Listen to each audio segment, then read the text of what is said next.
కడప జిల్లా కోర్టులో ఉన్నటువంటి ఎన్డీపీఎస్ కోర్టును తిరుపతికి తరలించాలంటూ రాష్ట్ర ప్రభుత్వం జీవో నెంబర్ 145ను తీసుకొచ్చినటువంటి విషయం అందరికీ విదితమే. ఈ యొక్క జీవోను రద్దు చేసి ఎన్డీపీఎస్ కోర్టును కడపలోనే ఉంచాలంటూ, లేకపోతే ఉద్యమ బాట పడతామంటూ గత 16 రోజులుగా కడప బార్ అసోసియేషన్ న్యాయవాదులు రిలే నిరాహార దీక్షలు కూర్చున్నారు.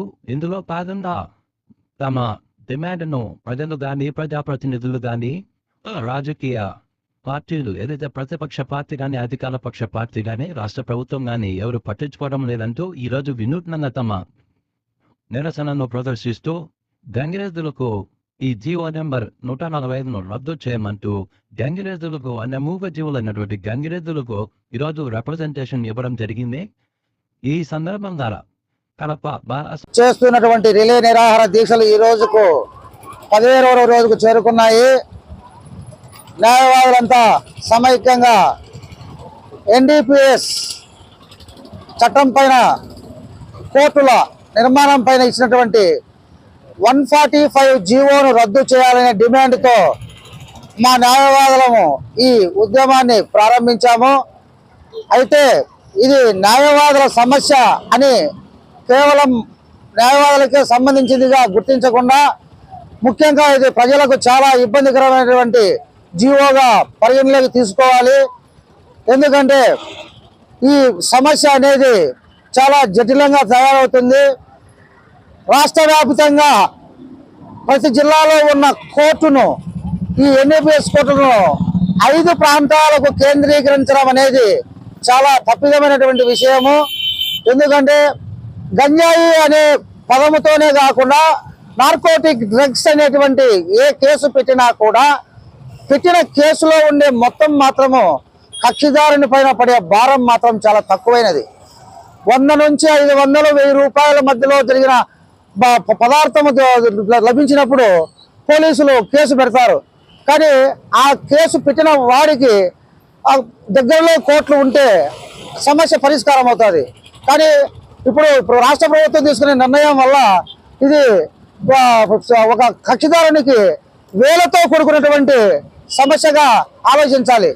ఎందుకంటే ఒక బెయిల్ తీసుకోవాలంటే రాయలసీమ పరిగణలోకి తీసుకుంటే కర్నూలు జిల్లా మంత్రాలయం దగ్గర నుంచి అనంతపురం జిల్లా కళ్యాణదుర్గము, ఉరవకొండ, ఇట్లా కర్ణాటక రాష్ట్ర బార్డర్లో ఉన్నటువంటి ప్రాంతాల వాళ్ళు తిరుపతికి వెళ్ళి అక్కడ పోయి బెయిల్ తెచ్చుకోవాలంటే కన్నా ప్రజలకు చాలా ఇబ్బందికరము. అదేవిధంగా ఉత్తరాంధ్ర కూడా వెనుకబడిన ప్రాంతాలు, ఇట్లా వెనుకబడిన ప్రాంతాలన్నీ కూడా విశాఖపట్నం ఒక సిటీలోకి వెళ్ళి అక్కడ వాళ్ళు కూడా ఒరిస్సా బార్డర్ నుంచి జరిగిన సంఘటనలకు విశాఖపట్నం వెళ్ళాలంటే వాళ్ళకు కూడా ఇబ్బంది. ప్రతి ప్రాంతంలోనూ కూడా ఇది చాలా ప్రజలకే ఇబ్బంది. న్యాయవాదులకి ఏముందండి, ఎక్కడైనా కూడా ఇక్కడ కాబట్టి తిరుపతిలో న్యాయవాది మాత్రం కేసు డీల్ చేస్తారు, కానీ ప్రజలే ఇబ్బంది పడతారనేది ముఖ్యంగా గుర్తించాలి. ఇక పైగా పోతే ఈ రాజకీయ నాయకులు మాత్రం దీనిపైన ఎలాంటి స్పందన లేకుండా ఉన్నారు. ఈ రాజకీయ ప్రతిపక్షం అయితేనేమి, పాలకపక్షం అయితేనేమి, ఇంకా ఉన్నటువంటి రాజకీయ నాయకులు కూడా దీనిపైన పునరాలించాల్సిన అవసరం ఉన్నది. ఒక కమిటీ వేసుకోండి. కమిటీ వేసుకున్న తర్వాత ఎక్కడ గంజాయి పండుతోంది, ఆ గంజాయిని నిర్మూలించాల్సింది పోయి ప్రజల పైన మీరే గంజాయి అమ్మితే మీరే కేసులు పెట్టి ప్రజలు ఇబ్బంది పడుతున్నారు. ప్రజలకు జరిగినటువంటి నష్టాన్ని మీరు పూడ్చాలంటే మీ తరం కాదు. కాబట్టి ఏ జిల్లాలో ఉన్నటువంటి కోర్టులను ఆ జిల్లాలకే మళ్ళీ ప్రారంభించాల్సిందిగా న్యాయవాదులు డిమాండ్ చేస్తున్నాము. ప్రజల వద్దకే న్యాయం అని చెప్పేసి మీరు చెప్తున్నారు. ఇప్పుడు ప్రజల వద్దకు న్యాయం కాకపోతుండేది, ప్రజల నుంచి దూరం చేస్తున్నారు న్యాయాన్ని. కానీ ప్రజల వద్దకే కోర్టులు తెచ్చామంటారు. ప్రజల దగ్గర కోర్టులు లేకుండా మీరు తీసుకుపోయేసి ప్రజలకు దూరంగా తీసుకొచ్చి ప్రజలకు అందుబాటులో న్యాయం లేకుండా చేస్తున్నారు. కాబట్టి మేము చేసేటువంటి డిపార్ట్మెంట్ అంటే ఎన్డీపీఎస్ కోర్టుల విషయంలో రాష్ట్ర ప్రభుత్వం ఇచ్చినటువంటి జీవో నెంబర్ 145ను రద్దు చేసి ప్రజలకు మేలు చేయాలని చెప్పి, ఇందులో అన్ని రాజకీయ పక్షాలు, అన్ని పార్టీలు కూడా ముందుకు వచ్చి దీన్ని పరిశీలన చేసి ప్రజలకు న్యాయం చేయాలని చెప్పేసి న్యాయవాదుల తరఫున మేము డిమాండ్ చేస్తున్నాము. కడప జిల్లా బార్ అసోసియేషన్ లాయర్స్ నుంచి మాట్లాడుతున్నామండి. ఈ రోజుకు 17వ రోజు రిలే నిరాహార దీక్ష మేము గవర్నమెంట్ వారు ప్రవేశపెట్టిన 145 జీవో ఇది రద్దు చేయాలని చెప్పి మేము గత 17 రోజుల నుంచి రిలే నిరాహార దీక్షలు శాంతియుతంగా చేపట్టినప్పటికీ గవర్నమెంట్ నుంచి ఎటువంటి ప్రతిపాదన రావడం లేదు. ఈ ఉద్యమము ఇంతటితో ఆగకుండా ఇంకా విజృంభిస్తాము అని చెప్పి కడప జిల్లా బార్ అసోసియేషన్ తరపున మేము చెప్పడానికి ఎటువంటి సంశయము లేదు.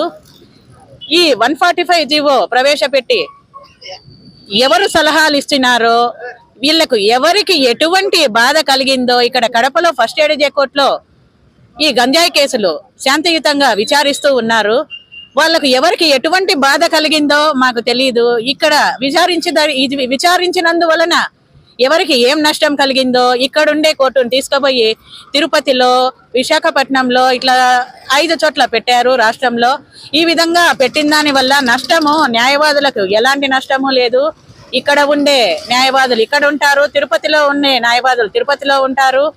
కానీ ఈ కడప ఈ తదితర ప్రాంతాలు 5 జిల్లాలకు కలిసి ఎక్కడన్నా ఈ గంజాయి కేసులు కానీ ఇలాంటి నేరాలు పాల్పడినప్పుడు, ఇలాంటి నేరాలు ఎక్కువగా ఎవరికి నేరాలు వస్తున్నాయి అంటే కేసులు సామాన్యంగా మనము ఇప్పుడు ఉండేటట్లు చూస్తే ఒక సామాన్య మానవుడికి అనవసరంగా ఫేక్ కేసులు అతనిపై బదలాయిస్తా ఉన్నారు. వాడు ముందుగానే పేదవాడు, అలాంటి వాడు ఈ కేసును విచారించుకోవాలంటే తిరుపతికి పోయి విచారించుకోవాలి, అక్కడ ఒక లాయర్ను అపాయింట్ చేసుకోవాలి. ఇక్కడి నుంచి తిరుపతి ఎంత దూరం అండి? చిత్తూరు కానీ ఇక్కడి నుంచి ఎంత దూరము, ఎంతసేపు అవుతుంది జర్నీ? అంతసేపు అతను ఎలా కనీసము 3 గంటలు 6 గంటలు టైం పడుతుంది. అలా ఎప్పటికి వెళ్ళాలి, ఎప్పుడు విచారించుకోవాలి? ఒకవేళ ఆయన ఇన్ టైంలో పోకపోయినాడంటే, పొద్దున ఈ రోజు వాయిదా ఉంది అంటే పోకపోయినాడంటే వారెంట్ ఇస్తారు. అప్పుడు ఆ వారెంట్ రీకాల్ చేసుకోవాలి. ఆ ఖర్చులు కూడా ఆయనపై బేర్ చేసుకోవాల్సి వస్తుంది. ఇవన్నీ కూడా ప్రభుత్వము దృష్టి పెట్టుకొని అసలు ఈ కోర్టులు అక్కడికి ట్రాన్స్ఫర్ చేసి ఏం సాధిస్తారు? ఈ గంజాయి కేసులు మీరు త్వరితంగా మేము విచారించాలా, ఈ eagle court, fast track court అని చెప్పి మీరు పెట్టారు, కానీ అది ఎక్కడ సాగు అవుతుంది? అక్కడ మీరు సాగు కాకుండా ఏదన్నా నిర్మూలించడానికి మీరు చేసే అవకాశం ఉంది. కానీ ఇలా సామాన్య ప్రజలు ఇక్కడి నుంచి ఆ తిరుపతికి పోయే విచారించుకోవాలంటే అతనికి వ్యయము ఎంత అవుతుందండి? ముందు రోజుగా పోవాలి, అక్కడికి వెళ్ళి ముందు రోజుగా పోయి ఒక రూమ్ తీసుకోవాలి, లాడ్జింగ్, బోర్డింగ్ ఛార్జెస్ ఎంత అవుతుంది?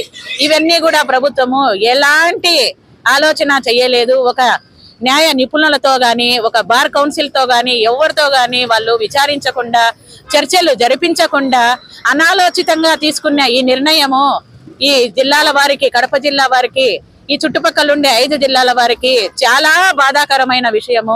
ప్రజలు ఈ విధంగా చాలా వ్యయము, అలాగే అడ్వకేట్లకు కూడా, ఇక్కడ ఉండే అడ్వకేట్లకి వ్యయ ప్రయాసలతో కూడుకున్న విషయము అని చెప్పి తెలియజేసుకుంటా ఉన్నాము. అట్లాగే ఎటువంటి రాజకీయ స్పందన కూడా ఇన్ని రోజుల నుంచి మేము శాంతియుతంగా చేస్తూ ఉంటే 17 రోజులకు చేరినా గానీ ఎటువంటి స్పందన లేదు, ఎటువంటి సానుకూల స్పందన లేదు. దీనిపై ప్రతి ఒక్కరూ ఆలోచించి, మన గౌరవ ముఖ్యమంత్రుల వారు దీనిపై పునరాలోచించి చర్చ జరిపి కమిటీలు వేసుకొని విచారించి ఈ చుట్టుపక్కల తదితర 5 జిల్లాల వారికి, ప్రజలకు తగిన న్యాయం చేసి ఎక్కడ ఉన్న కోర్టులను అక్కడే విచారించి ఈ గంజాయి కేసులను, ఈ 145 జీవోను రద్దు చేయాలని చెప్పి మేము కడప జిల్లా బార్ అసోసియేషన్ తరఫున డిమాండ్ చేస్తున్నాము.